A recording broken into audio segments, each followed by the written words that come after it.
ये मंदिर बा भैया, मंदिर में एगो जिंदगी बनावे के काम होला, क्योंकि जिंदगी बिगाड़े के ना और अच्छा से अच्छा चीज आदमी करेला। हंसा हंसा के हमनी के तो गाना रिकॉर्ड करनी जाए, कभी कोनो सिंगर भाई के तकलीफ ना होला कि कबो उनके महसूस ना हो कि वो पहली बार आवत है चाहे पहली बार गावत है। एकदम घर के जैसी फीलिंग बा भाई, कोनो टेंशन नहीं है। गावा भैया तनी एक बार दिल खोल के। काहे तू ऐसे कैलू हो, छोड़ी के होली में गईलू हो।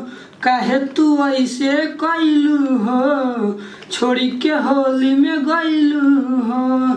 जाके दोसरा के संग रंग खेलबू का, जाके दोसरा के संग रंग खेलबू का।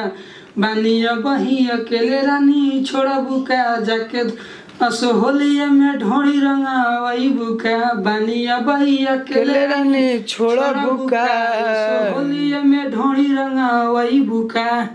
वाह कि बानिया बही अकेले रानी छोड़बू का।